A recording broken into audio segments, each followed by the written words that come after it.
Hey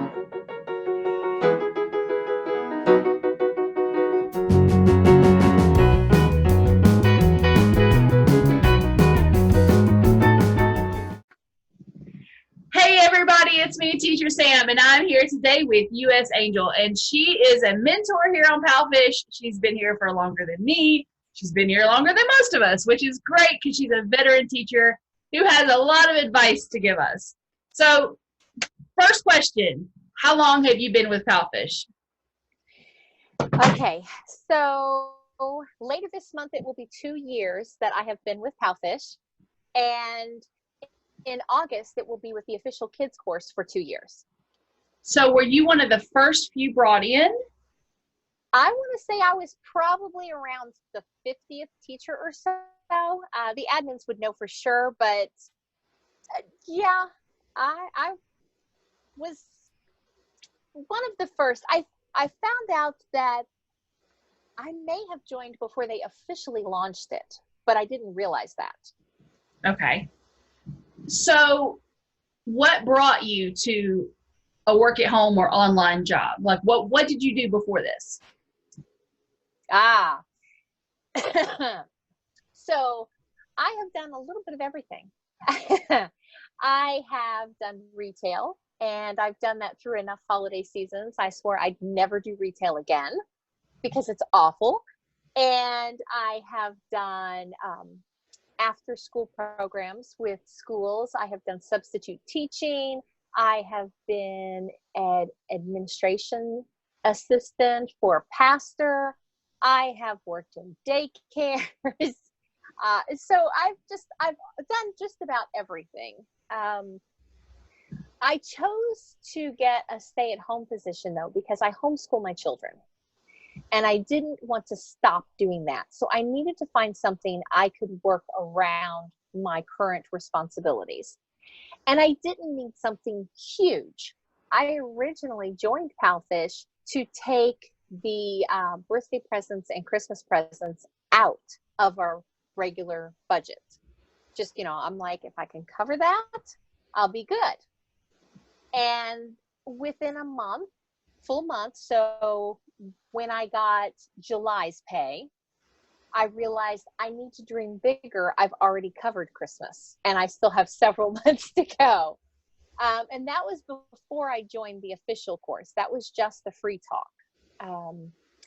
So I decided, all right, I'll take vacations. Now, I am a very busy person, so I have left it at that. And I forced myself to stay at that level because I'm also extremely competitive. If I get higher than that, I'm going to want higher than that.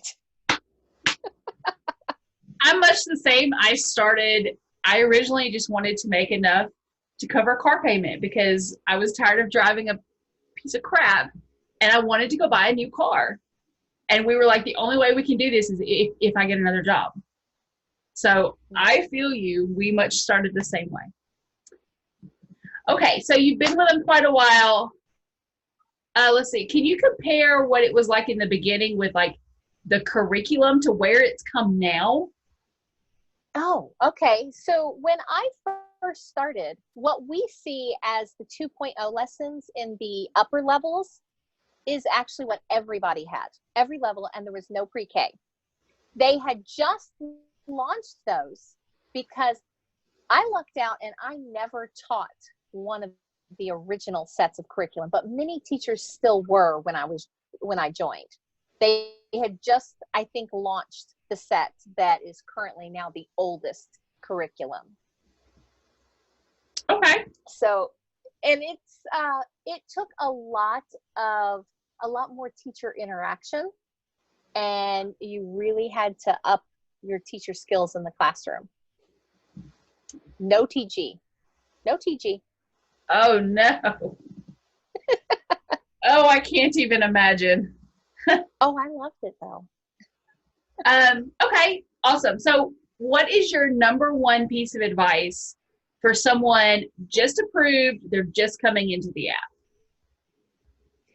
Okay, my number one piece of advice is immediately go to your schedule. Check it often. like multiple times a day. Those first 3 days, they are going to give you trials. Be ready. And as soon as you do your interview, even before you know if you got hired, make sure your background is up. Make sure you have that blue shirt. Make sure you have the logo. Get it up just in case, because you could have a trial within hours of being an official course teacher.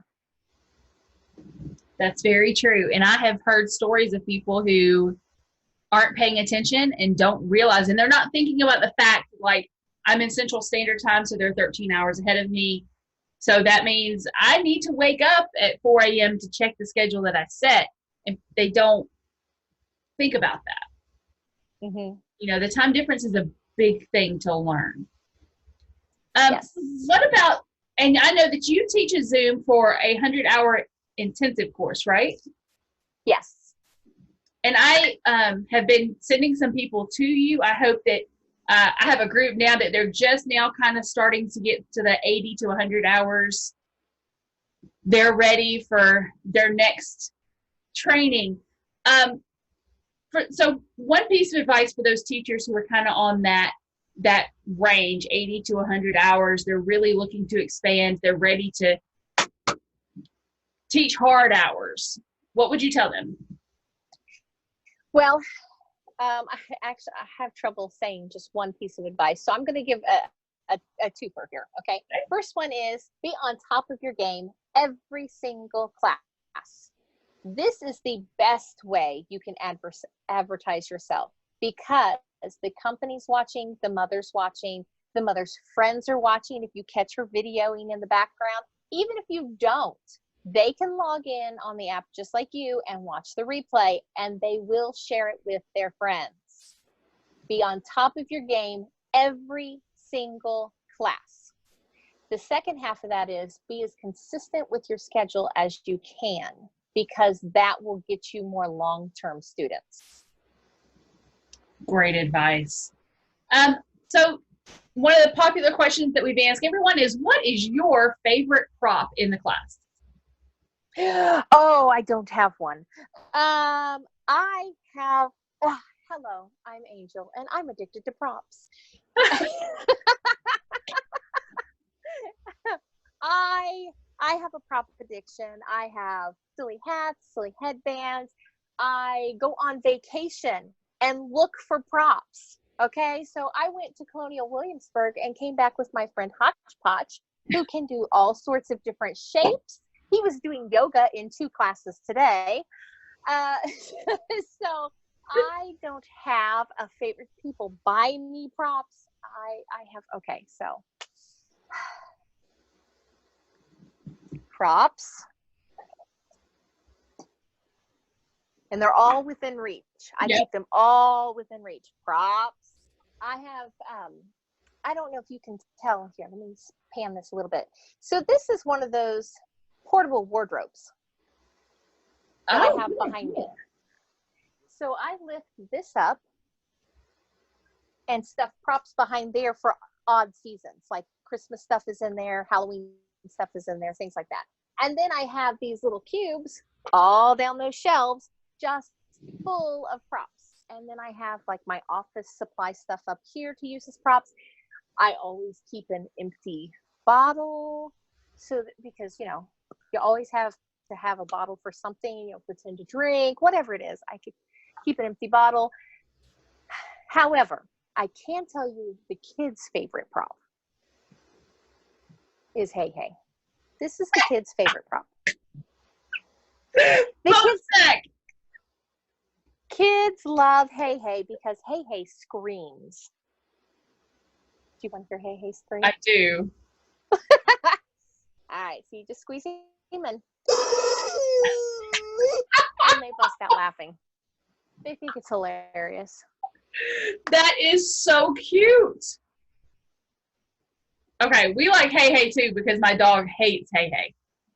And I understand prop addiction, and new teachers don't get it.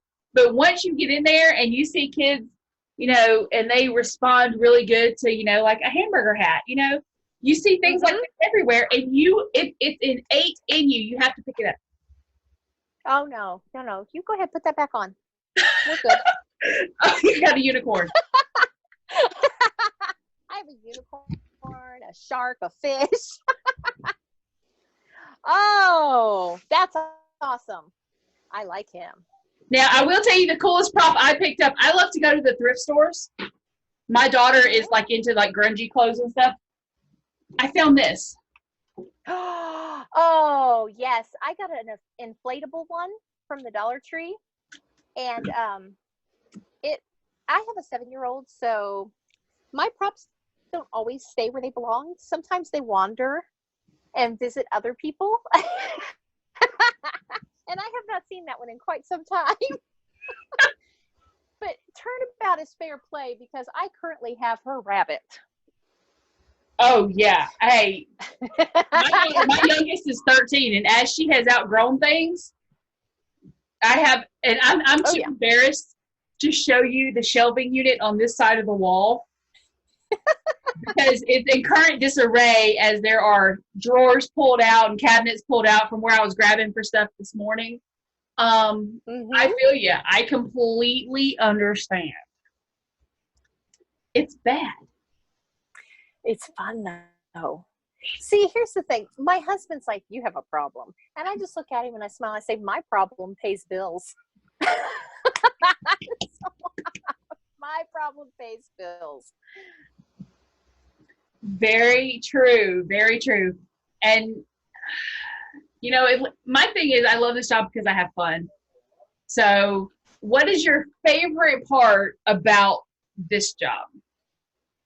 Oh my goodness. It's difficult to say because I first of all, the convenience it is to my family. I mean, it is a huge thing. Okay. This job is a huge blessing to my family. It puts me exactly where I need to be. And it gives me what I need in order for our family life to be how I want it to be. However, and I didn't expect this to be as equal. I love these babies. Oh my goodness. I love these students so much. I don't just buy props for me when I go on vacation. I buy things for them to either show them specifically in the classroom or mail to them.